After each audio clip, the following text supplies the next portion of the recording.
So the part about aperture stops and pupils and windows, I will not really go into, but we will straight continue with the topic of aberrations. So first of all, we'll do an experiment of spherical aberrations. So this is an example of a lens. You see two curved surfaces, one going from air into glass or plexiglass, and from plexiglass back into air with a biconvex lens. What you see is, of course, it generates a focus here, and I'm going to mark this focus with a little arrow that you can see here. So as it is nicely seen, these two lines cross. You would now expect for a lens that, of course, all parallel rays cross. However, as you will see, this is not precisely the case. I'm going to two more parallel rays at a slightly bigger distance from the center. And if we now look where the focus is, you see that it has actually changed a little bit, and the focus is now more here compared to where it was before. So this effect is called spherical aberrations.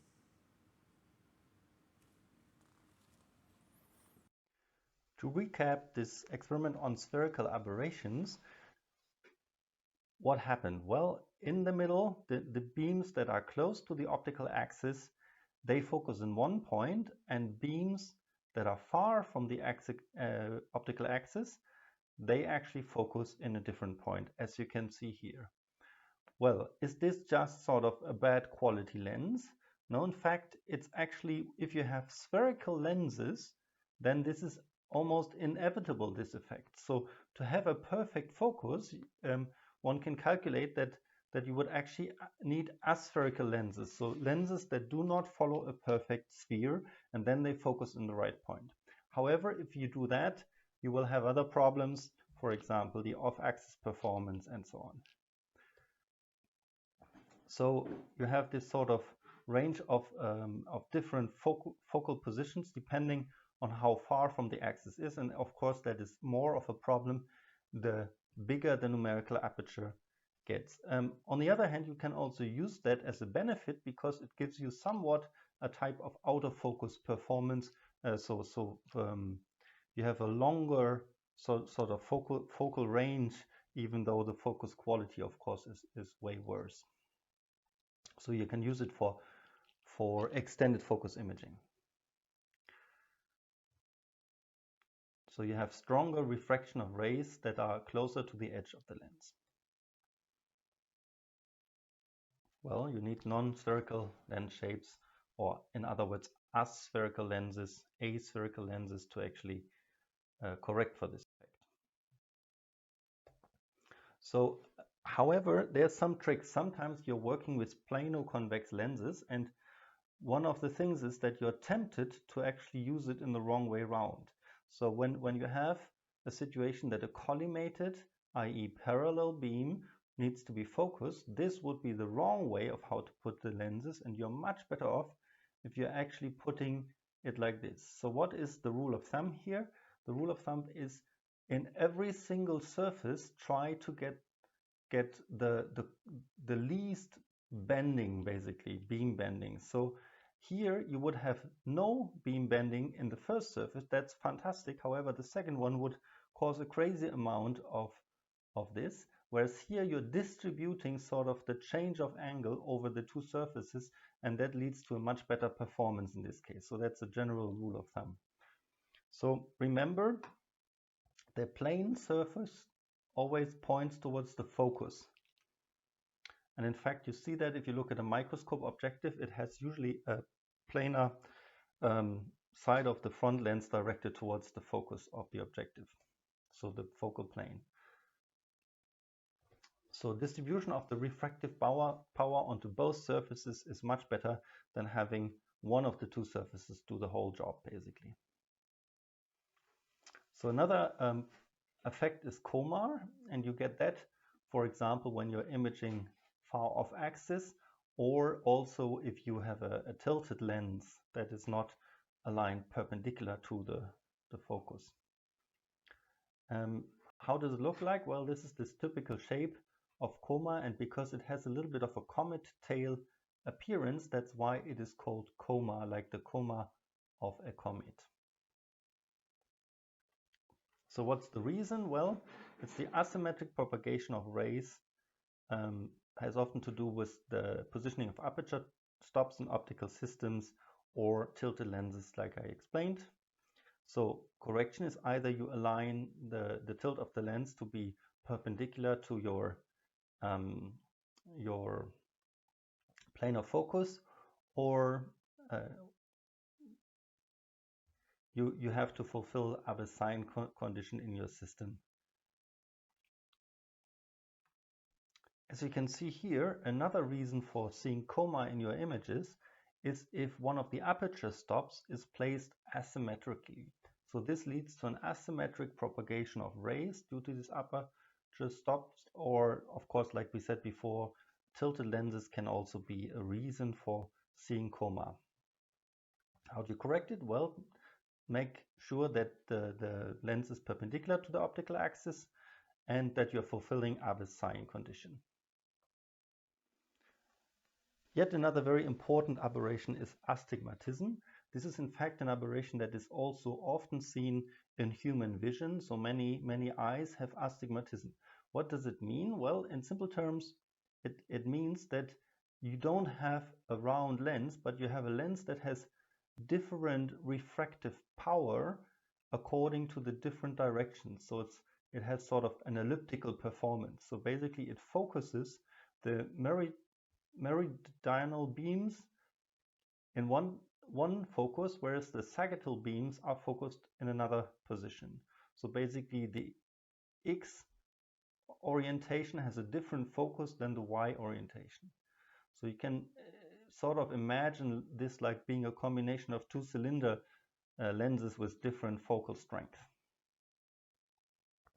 So how do you recognize it? Well, you recognize it by effectively having little lines as focus rather than a round focal spot. So if you're at focus, the sagittal focus, you have a line-like focus, not a point-like focus that is oriented here along the Y orientation, whereas if you have the meridional focus, then you have an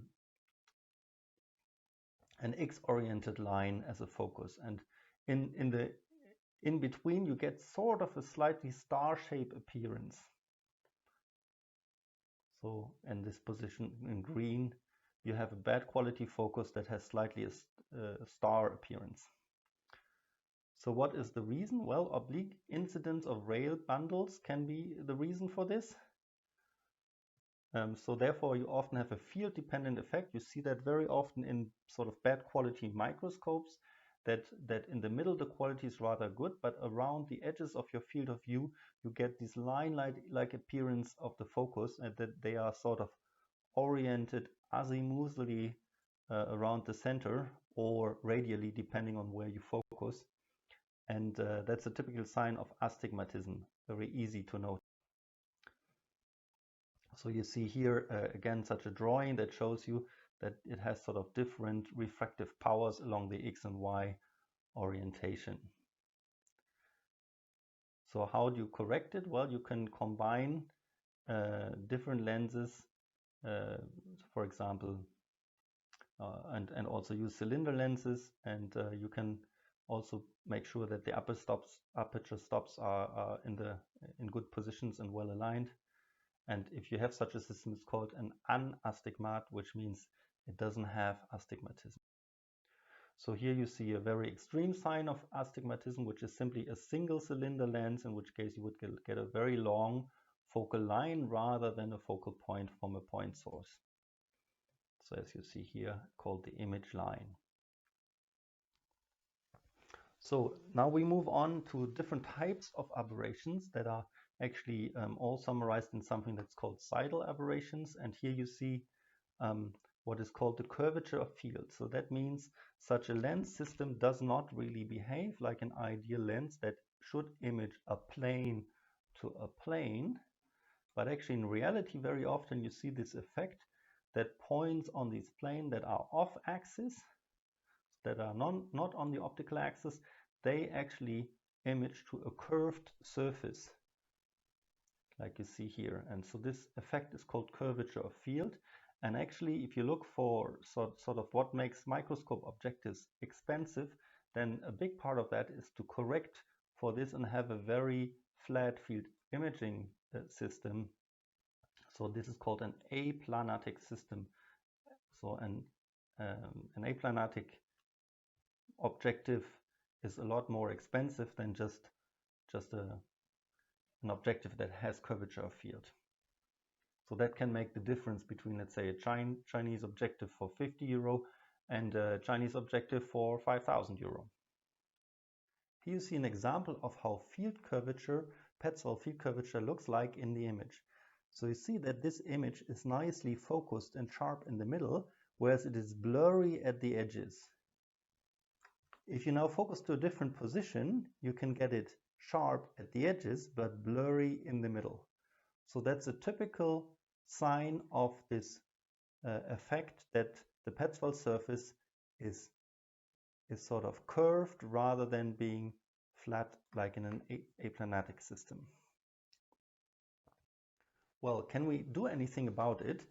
In a way we can. For example, here is such an effect where it's curved in the other way round, and they in the Kepler Space Observatory, they actually positioned all these sensors onto such a Petzval surface so that everything is sharp on these sensors. Of course, strictly speaking, on each of these plane arrays there is a little bit of a problem at the edges or something like this, but the effect is rather small here, but overall it would be too large, so that's why they curved them in this sensor array. So if you have relatively narrow aperture stops, as you can see here, you can get interesting other effects, which are distortions of the image. So you see here that if you're clipping bundles here in combination with this other previously mentioned effect, you can get something like this, which is called a barrel distortion, and this one is called a pin cushion distortion. So you might have an idea why they are called like this, because that's how they actually look like. And what you see is the aperture stop was put in a different position. So here again, barrel distortion on the left, pin cushion distortion on the right-hand side. How do you fix it? Well, you can put the aperture stop, for example, between two lenses, then rather at the front or at the back. As the last aberration, I show you a very important aberration, which is called chromatic aberration. So what's the effect? If you have collimated white light, you see that the different colors contained in this white light focus to different positions. Think about what could be the reason for this effect.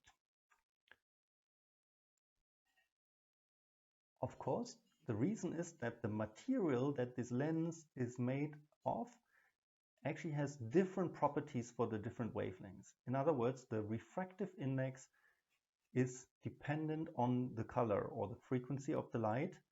This is an effect that is called dispersion. So you have dispersive properties of the glass, and in this case it would, for example, focus the green light before the red light.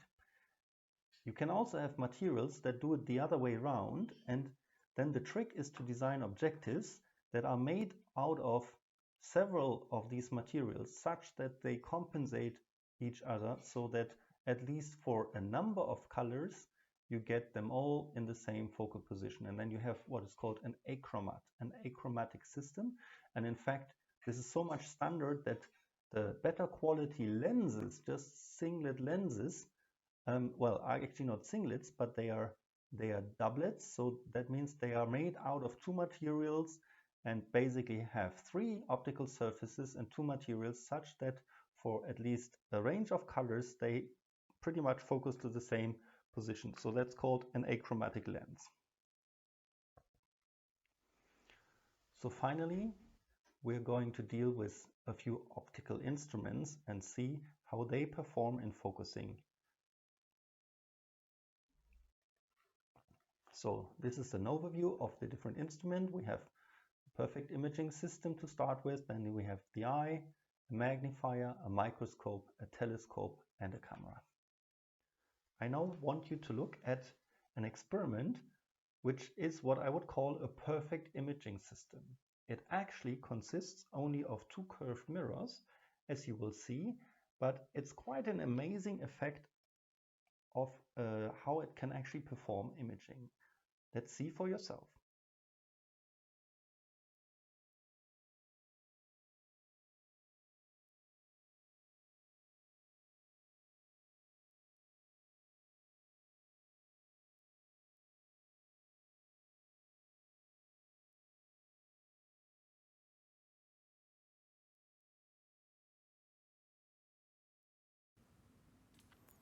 So here we have a little device which is called a mirage, and you will see in a second why, because now you will see the view of this camera.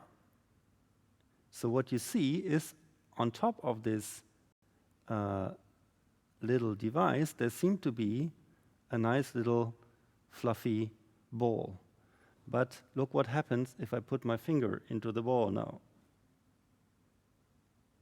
It's not there, but it's there, but it's not there. Isn't that strange? So it's just a virtual image of the ball, and in reality, the ball is here. So as you see, it's just lying down there.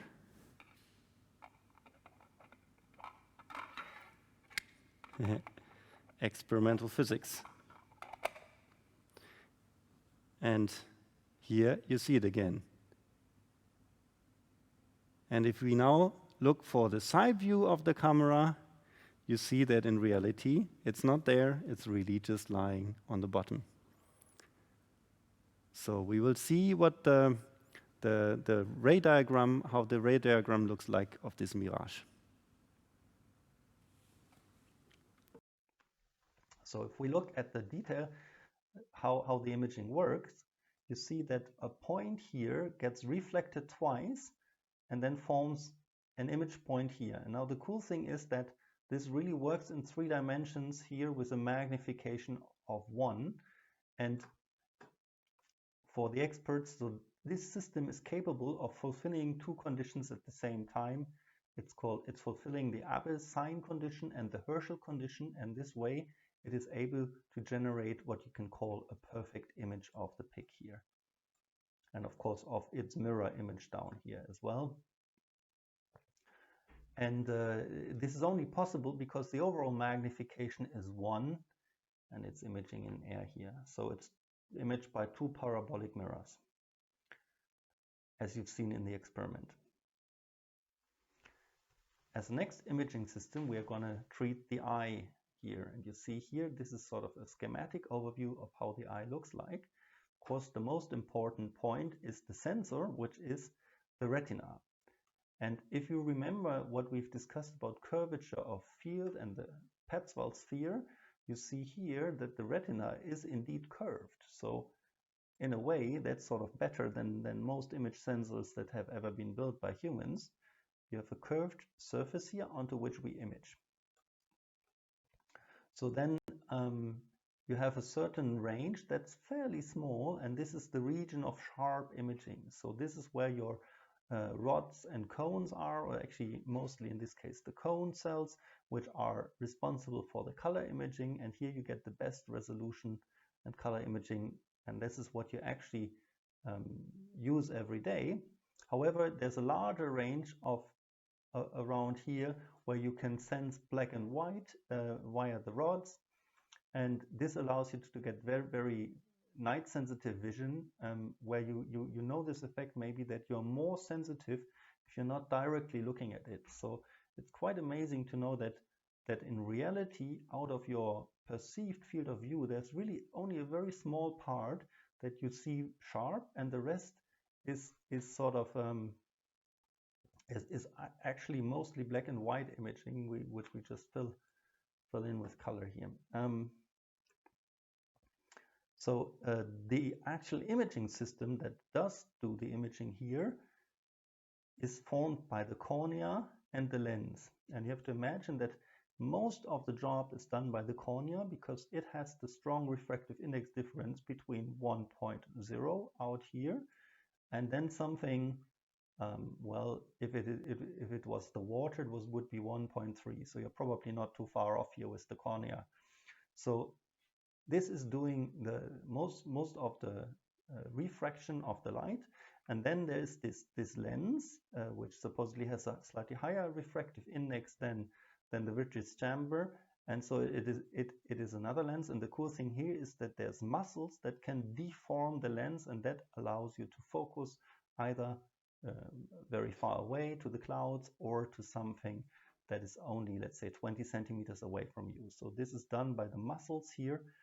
And the older you get, the less good does this system work, and you cannot focus so well anymore. And also overall there will be sort of deformations of the system, which will then move your focal plane to somewhere else, and you can be out of the performance range in your system, and that's when you need glasses. So then all the information that's collected on the retina or on the fovea is then transmitted via the optic nerve to your brain.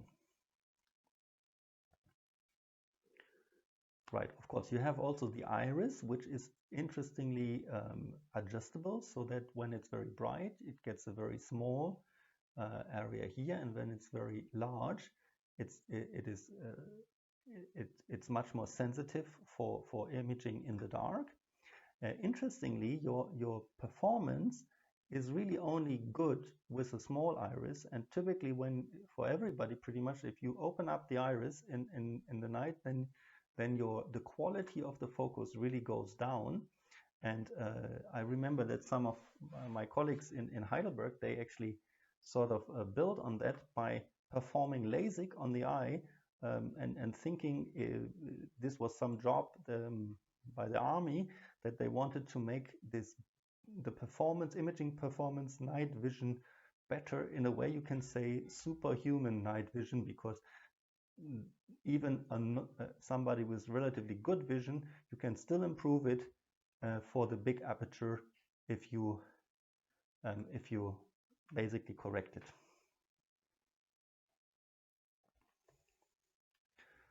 So here's some of the refractive indexes. You see the cornea is close to 1.33, a little bit higher, 1.37. The lens of the eye is even higher, up to 1.4. And of course, the intraocular fluid is pretty close to water, being 1.33. The job of the iris is an adjustable aperture stop that you can stop down, and therefore you can change the depth of field as well. So in bright vision, you're seeing a much bigger range sharp than in dim vision. So the focusing becomes more important the darker it is. And the retina consists of 10 to the 8 photodetector cells, cones for the color vision, mostly present in the fovea, the rods for best sensitivity in the green. There's this reference to what is called Bayer patterns in CCD cameras. So to mimic roughly the performance of the eye, what they put color sensors in front of the individual CCD pixels, in a way quite similar in design to what the eye does. However, they put twice as many green ones as red, for example, or blue ones. And this way, also the CCD cameras have less noise in the green with the Bayer patterns, because they have twice more sensors there. And that mimics sort of what we know from everyday experience. And for example, a green laser pointer with the same power looks way more bright than a red laser pointer if you compare the two, because our sensitivity is higher in the green, but not necessarily because we have more cells. It's just that the cells are more sensitive. Right, the fovea, or also called fovea centralis, is the center of sharpest vision, and we have a sensitivity. Well, this can really be discussed, of 10 times 10 to the minus 19 watts seconds at 500 nanometer wavelengths. However, there's some nice experiments by Ali Pasha Waziri that shows that we can sense single photons. So under the right conditions, humans are capable of detecting single photons. So it says here 5 light quants in 1 millisecond, but you can show that even a single photon on average is good enough to be detected.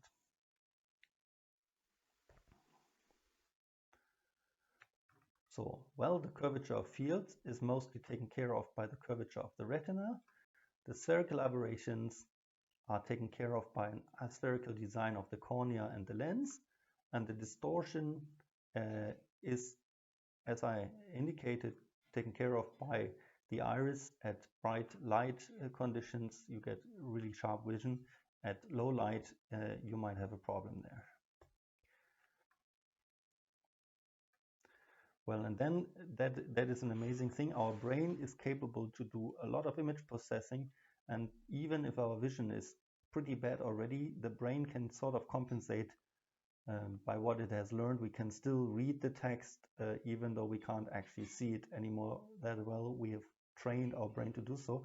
And in a way, that's the danger, because people realize quite late that their vision has seriously deteriorated, because the brain can compensate for so many things. Even if you take a piece away of your field of view, we have two eyes, you can compensate by the brain for it. In fact, the optic nerve is such a point that you cannot see, but in everyday life you barely notice it. But you might know these experiments where you focused on a particular point and suddenly you're missing a little bit of your field of view in the middle. You can see where this blank spot lies. So how about the aberrations in the eye when we need glasses? So if you have here an example of what is called nearsightedness or myopia, and you see that a parallel ray, so collimated light stemming from a focus point at infinity, does not focus nicely on the retina as it should, but somewhere inside the intraocular fluid. And of course, you can try to compensate here by your lenses, but that's not possible. And so you need a pair of glasses, in this case concave glasses, and you can correct such that this infinite goes back to here. And so it is measured, the refractive strength of the glasses, rather than stating the focal length, one actually states the inverse of it, and it is stated in reciprocal meters. That is called diopters. So if you have a lens of 1 diopter, it means a focal length of 1 meter for that lens. But if it's 2 diopters, it would be 50 centimeters focal length. So there's also the opposite effect, which is called hyperopia, farsightedness. That means that the collimated light will focus behind the retina here, and you would then need convex lenses to correct for it, so that it nicely focuses back to the retina. And again, measured in diopter. Of course, before, when I was stating this should have been a negative diopter number, because it had a negative focal distance. Let's now look on a whiteboard experiment on the design of the eye and the effect of spectacles on the performance of the eye. This demonstrates a very special optical instrument, the eye. So of course every one of us has an eye. So as you see, parallel light in this example is focused right onto the retina here.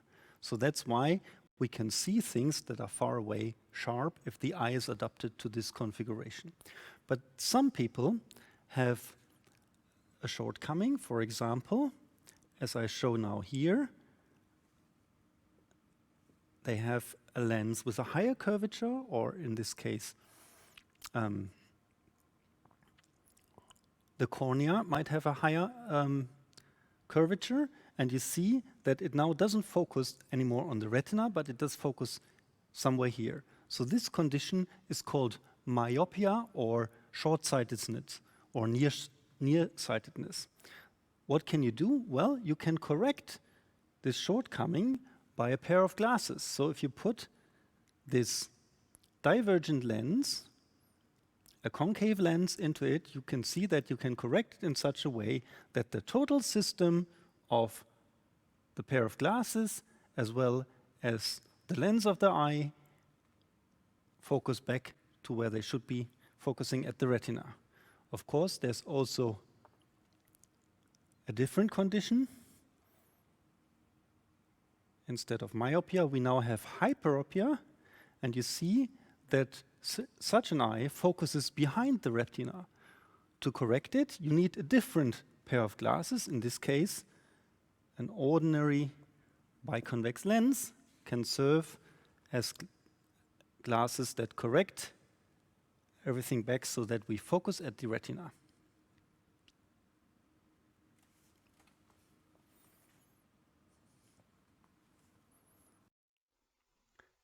As the next optical instrument, we are going to look at a magnifying glass. How does a magnifier work? Well, it basically is a single lens, and you place your object at the focal position of that lens, and then you look with the eye at it, and because it's at the focal position, you are effectively looking relaxed at infinity. So that's for a normal eye, that would mean that it's a very relaxed position. You don't have to stress your focusing ability of the eye. You can just look at infinity and you see a magnified image of the object there.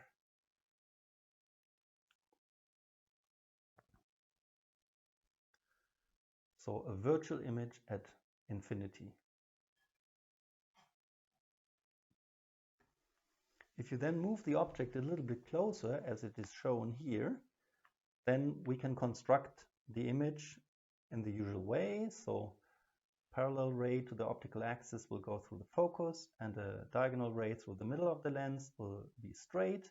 And so we get a virtual image at a certain distance, and we can place it what is called at the near point of the eye.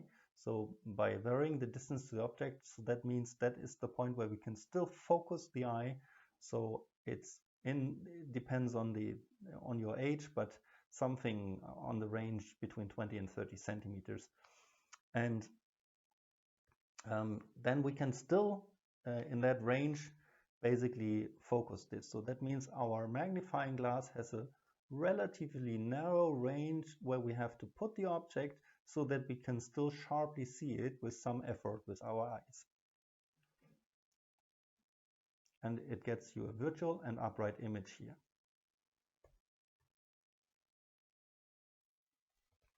So now we're going to look at this in an experiment. This experiment serves to demonstrate a magnifying glass. This is our magnifying glass. We have a sample here to look at, which is a $1 bill. And you see it is filmed by a camera so that we can see the $1 bill at a certain magnification. So now I'm going to put the magnifying glass in front of this $1 bill, and you can observe the magnification. So we switch back to the camera. And you see the magnified views. How do we focus? In this case, I move the magnifying glass to get the right distance. So I would call that the stamp collector's approach, because you have a stamp at a fixed position and you move the magnifying glass. Now we're going to switch over to a different approach of using a magnifying glass, which of course is the famous Sherlock Holmes approach. So what does Sherlock Holmes do? Well, he puts the magnifying glass right in front of his eye, approximately like this maybe. And then he does not vary this distance of the magnifying glass, but he just varies the distance to the sample. So I'm going to do that, varying the distance to the sample, by putting the magnifying glass first at a fixed distance to the eye, and then change the distance of the stamp.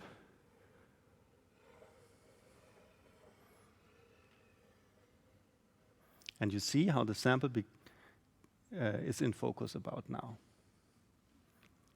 So you can decide for yourself whether you want to use the stamp collector's approach or the Sherlock Holmes way of using a magnifying glass.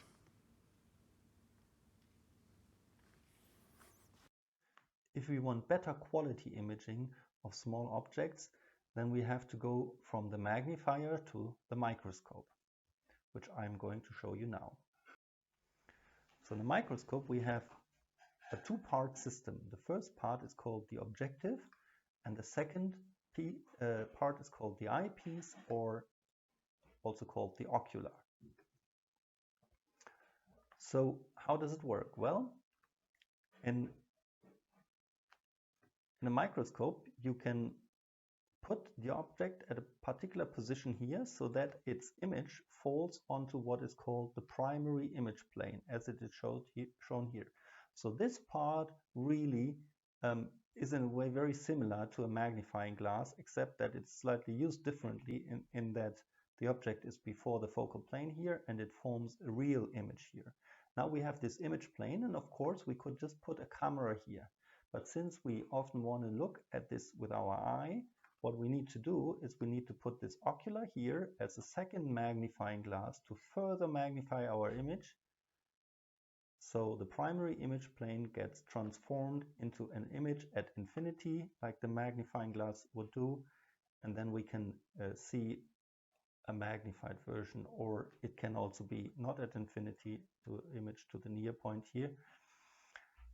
And this distance from the objective to the image plane, that is often called actually from the back focal plane of the objective to the image plane, is often called the tube length. And previously, in old times, the microscopes were designed in this design such that they had a tube length of 160 millimeter.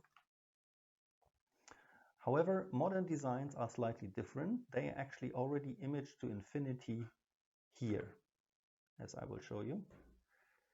The question is, when you specify in such a compound optical system the magnification, and let's say you're looking to infinity, how can you give a number how much magnification there is? And of course that is not defined, because it depends on where you think your image is. If it was 1 kilometer away, you would have a huge magnification, so to say, because that microbe would then have a size of hundreds of meters, right? So therefore one has to make a convention, and the convention here is to say that we use the near point of the eye as a reference for the magnification. So that means we say 25 centimeters is the reference distance, and if we calculate the distance to that reference plane, then we look how big our object would be there, then this is the total magnification of our system. So that's a purely just a definition. But if you see somebody claiming a magnification of 10,000 times, you know what it means. It means you can calculate that a 1 micron object would have a 1 centimeter appearance at 25 centimeter distance.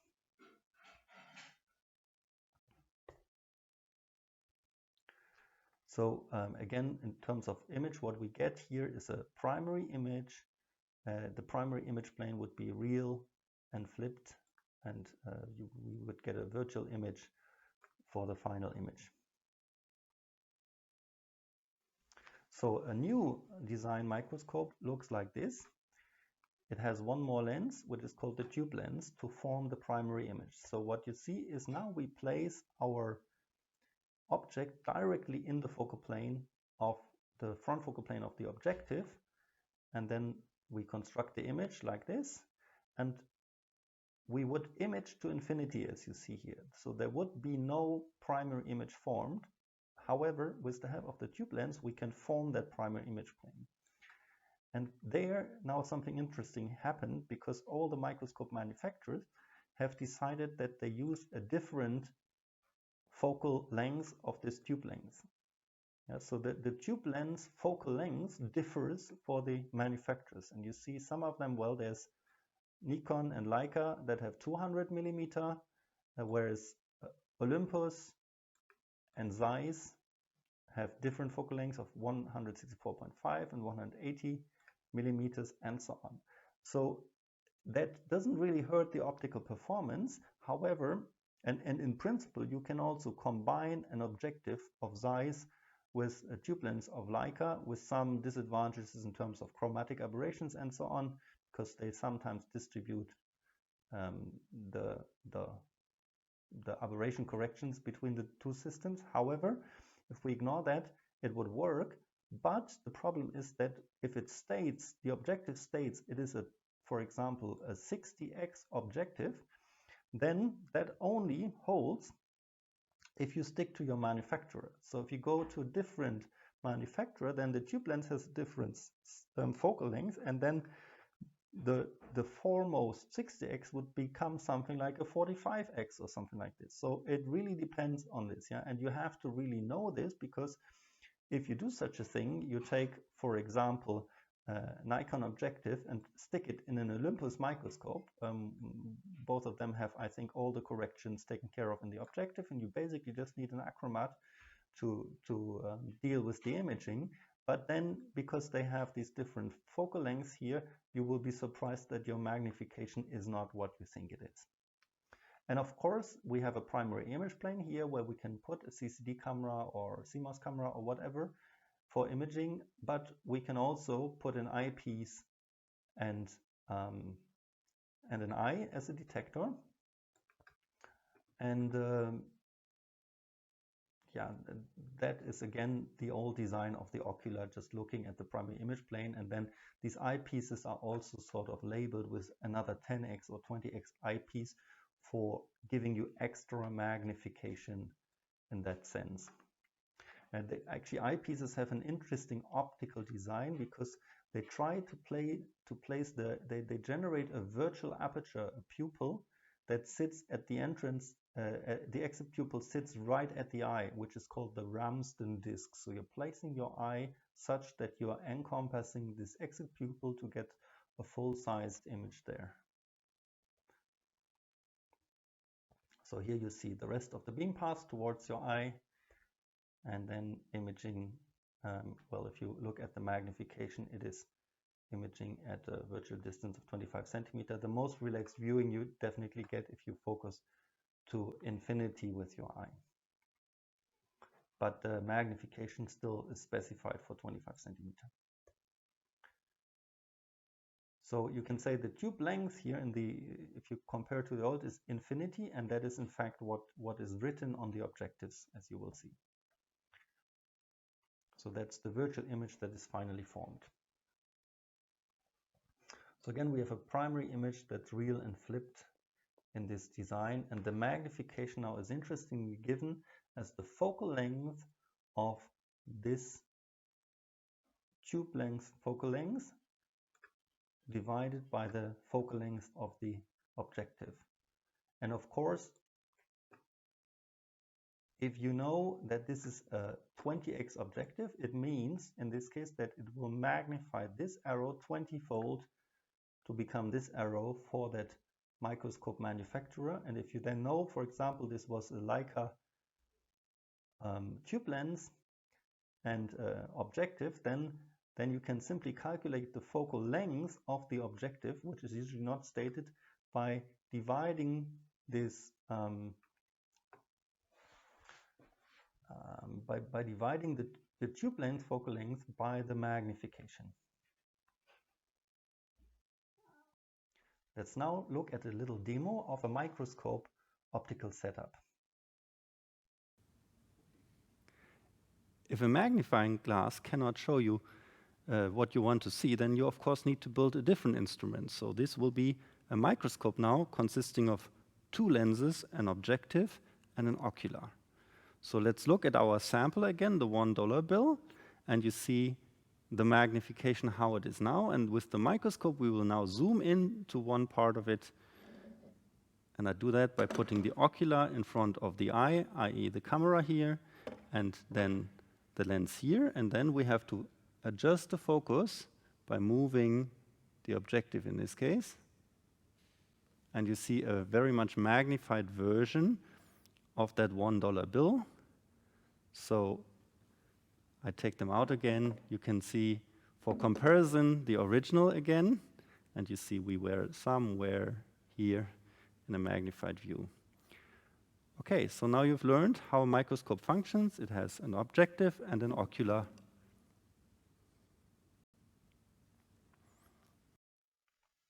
So this is a little quiz game for you to see if you understand what is written on such an objective. So you see here an objective, and you see different things written on it. Plan, APO, 60x, 1.4 oil, DICH, some 8 figure on the side, 0.17, WD, 0.21. So what do the things mean? So think about, what does this plan stand for? Well, plan stands for what is called the flat field correction.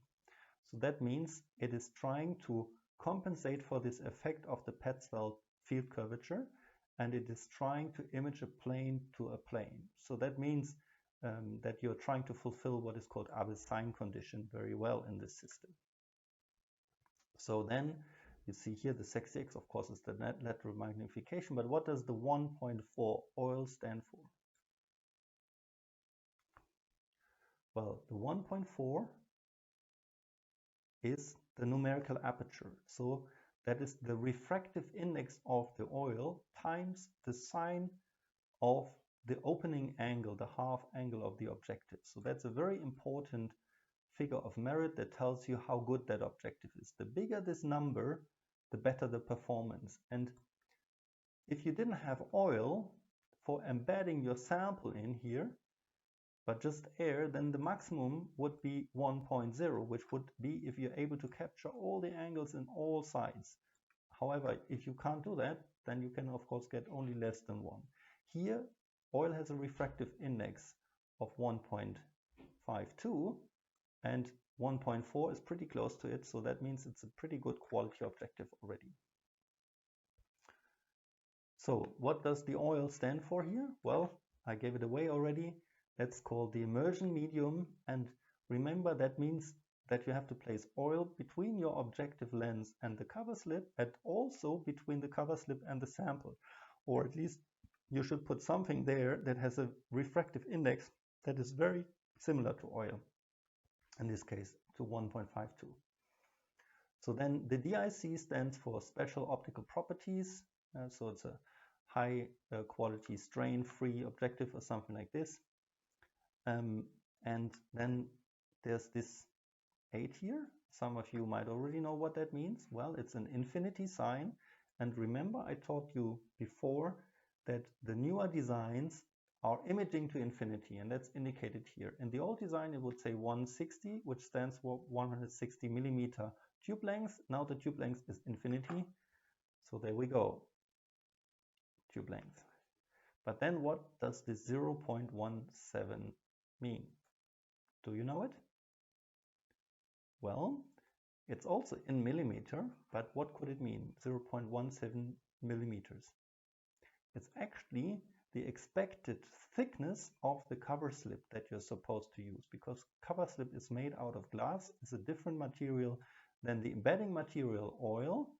So therefore it needs the chromatic corrections to be done well for the thickness of the cover slip. This does matter a lot, and it's super sensitive to this figure. So if you, instead of having a 0.17 millimeter, so 170 micrometer thick cover slip, if you just have it, let's say 180 micron, then that already would deteriorate your image quality quite significantly. So that's why it's important to have the right cover slip thickness, and that actually, most people don't know that, but it corresponds to cover slips that are labeled number. So that's this hash sign, hash 1.5. So you want 1.5 cover slip to go with this objective, which is the standard, and please do not use a 1.0 cover slip for it. And the working distance is the last number that we haven't explained yet. So WD stands for working distance, and it means that we have a free working distance of 0.21 micron. That means we can at best focus 210 micron into our sample before we start crashing with the objective, the cover slip. Well, to make the crashing slightly less bad, this is a spring-loaded retraction stopper. That means if we start to crash, it will just it will deform to go inside this objective so that we're not damaging the optics. But of course, you should still try to avoid such a crash of the objective onto the glass of the cover slip. What is quite important is this blue ring already allows you at very first sight to see what's the magnification. And blue stands for so the light blue stands for the dark blue stands for 60 to 63x magnification of the objective, and you see here on the right the color codes for all the other ones. So this way you don't really need to read, you can immediately see which of the objectives is the right one for the right magnification. Of course, remember, this only is correct if you use the right tube lens, i.e. the right microscope stand from the manufacturer, because the microscope stand has the tube lens already built inside it. So you see here, there's also some names. If you call it an achromat, it is corrected for 2 wavelengths, and if you call it an apochromat, it is corrected for 3 or more wavelengths at the same time. However, because the more wavelengths you're perfectly correcting simultaneously, often the worse it gets outside that band. That means if you have an apochromat for the visible and you're using it for IR, you might be actually better off with an achromat. And actually, the achromat is a lot cheaper than an apochromat as well. So be a little bit careful. Expensive does not always mean better for your application. So as the next example, we're going to go from the microscopic realm to the telescopic realm. So we are now, well, looking at astronomy or at a telescope. There are different ways to design a telescope. The design I'm presenting here is called a Keplerian design. So it's based on work by Kepler. How does it work? Well, we have an object at infinity, for example, a star. So the star would be in this direction somewhere here, and it is focused to the primary image plane. If we have a camera sensor, we could place it there. However, we want to look at it by the eye, so we place an ocular similar to the microscope design, such that the primary image plane again focuses to infinity. So what you notice here is that if the star was below the optical axis, it is now appearing above it. So we have an inversion of the image. We have, if you want, a negative magnification, and the image is placed virtually at infinity here. So here you see a Keplerian telescope. It consists of 2 lenses, which are biconvex. And the beam goes about like this. So why is that a telescope? Why does it cause a magnification? Well, as you see, if I move this, for example, here, you see that a certain small angle here gets translated into a rather large angle in this way. So small input angle becomes a large output angle, and what you can also nicely see is that it goes into an opposite direction. So this telescope shows the world upside down and magnified, and it's working by having a long focal length lens first and a short focal length lens second.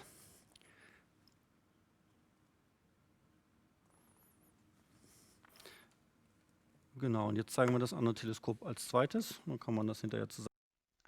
Another way to design a telescope is the Galilean design. So this is actually much more useful for terrestrial observation, because there it is a bit annoying if we suddenly see everything sort of standing on its head. So what you see here is that we start again below the optical axis here, but now we have an ocular which is not a convex lens but a concave lens. So we are forming an image here, and in this case the focal plane, the focal distance of course is negative, and therefore we want to sort of put the real image that we're generating by the objective behind the ocular, and then the job of the ocular is to then sort of make this into a parallel ray again, and we are observing a magnified version of the original object in the same orientation. So if it was terrestrial, it would be, for example, above here. It would also be appearing at infinity above. So that means it's not inverting it, and you see everything upright, so it's nice. As opposed to a Keplerian telescope, here we have a Galilean setup. So what you see, it consists of a biconvex lens here and a Planck-concave lens here.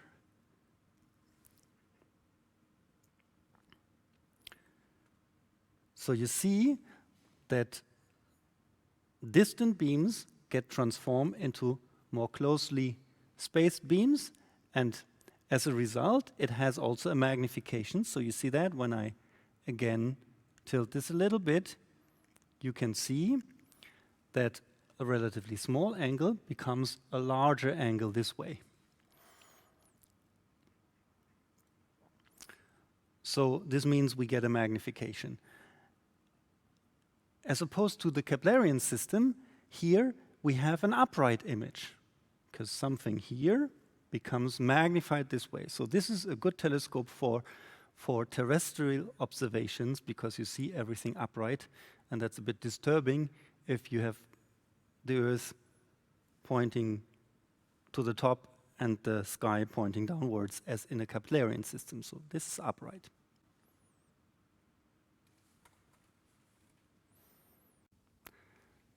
Whereas a microscope is for showing something that is relatively close to your eye, a telescope, of course, tries to bring very distant objects close to your eye by magnifying them. So in this case, you see here a dollar bill, which is over there. And now we're trying to show that with a telescope. So if we zoom in and show the view of the camera, you see the dollar bill in a certain magnification. And now I'm putting in two different lenses for our first Kepler version of a telescope. So we put one lens here and one lens here. So objective and ocular as well. And then we focus. And you see a magnified view of the dollar bill, but you also see that it is, as expected, upside down in the Keplerian telescope. So of course that doesn't matter. If you look at astronomy, then it doesn't matter whether the sky is upside down. However, for terrestrial observations, that's very annoying. So that's why there's a second version, which is called the Galileo telescope, where I'm replacing the ocular, which has a shorter focal length than the objective, with a negative, so a concave lens. So I'm putting here a concave lens, and I focus again, and then you see that we now obtain a positive image, in the sense that Mr. Washington, George Washington, on the dollar bill is now upside as you used to see it in the original.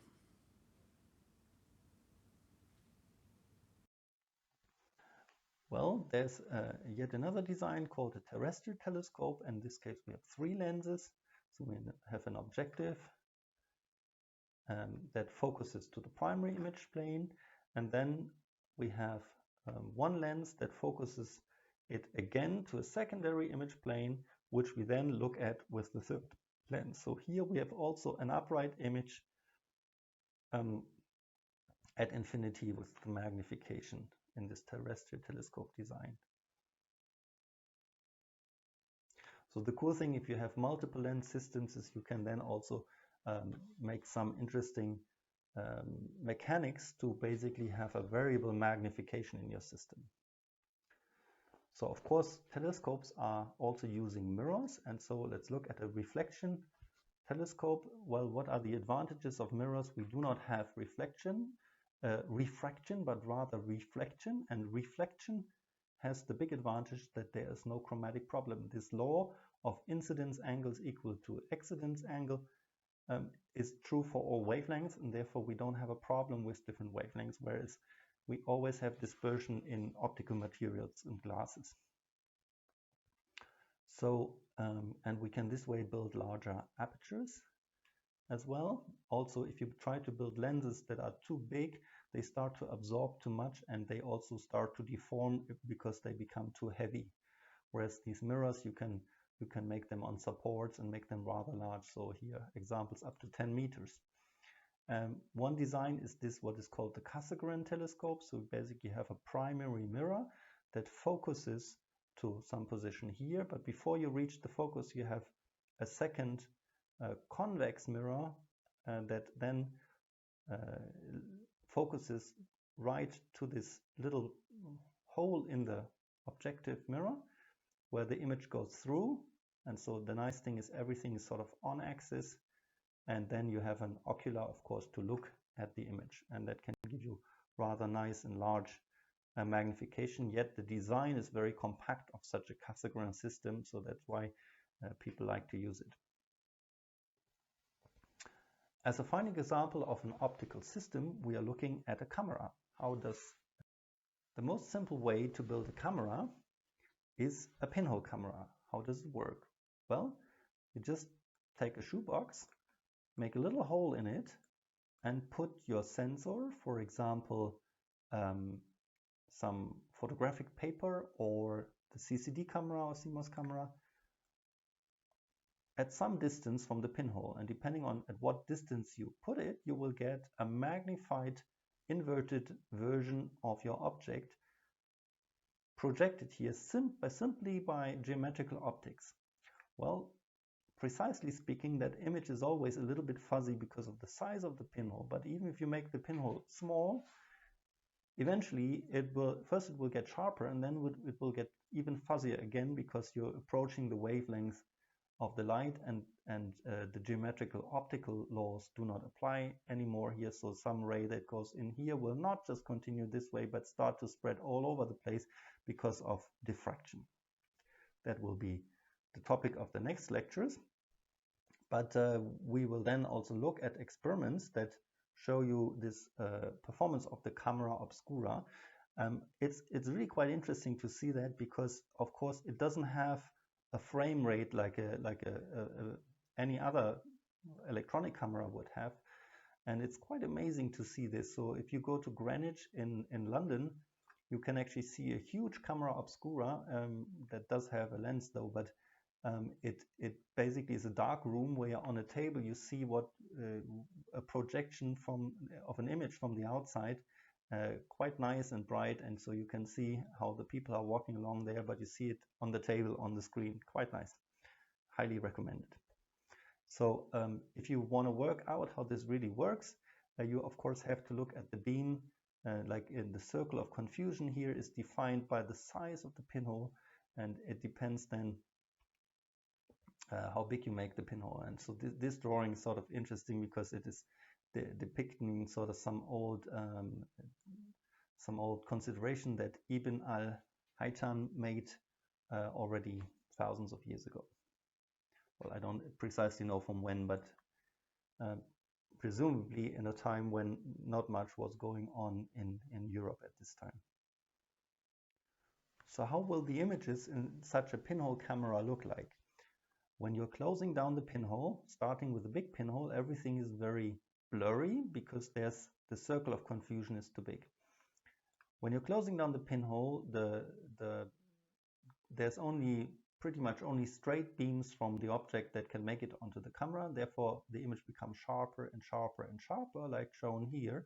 However, if you then close it down further, eventually it starts to get worse. And so for something like only a 70 micron pinhole, we are approaching already the wavelength of the light, and a straight line hitting the pinhole will not continue to be a straight line. It will start to be a spherical wave in the Huygens approximation of wavelets, as you will see later, and we get again fuzzy images. And we will now look at this live by looking at a pinhole camera as an experiment. So here comes the experiment on the pinhole camera. So this is a pinhole camera. Here you see a light source. The light source is limited by something like a field aperture to just illuminate the object. So here we have a baffle, and This is the object, which we are showing now a little bit bigger so that you see how it looks like. And it just transmits some light. And then we have another baffle that limits some stray light. And here we have, of course, the pinhole of the pinhole camera. So note, there's not a single lens in this system. It's just a light source, an object, a pinhole, and of course, a screen. So now we are going to look with the camera onto the screen.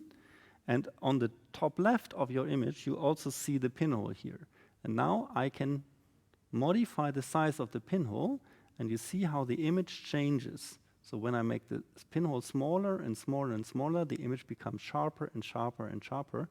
And unfortunately, this is the limit of the smallest pinhole I can do, and it gets us a reasonably sharp image here. However, if we were able to make this even smaller, you would eventually notice that this very dim image becomes less sharp, which is an effect of wave optics. Again, if I make it bigger, the image becomes wide. So now you know how a pinhole camera functions.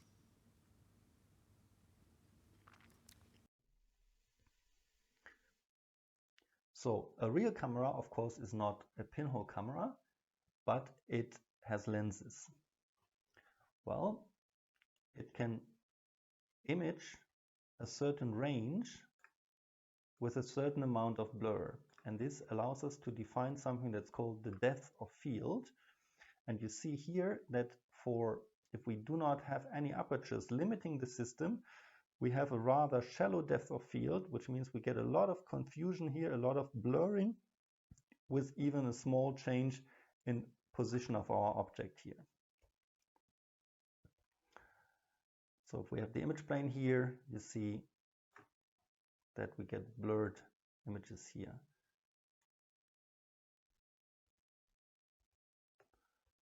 So the circle of confusion. So if d prime is the acceptable diameter of the circle of confusion on our image plane, then we can calculate the depth of field in object space or in image space, either way.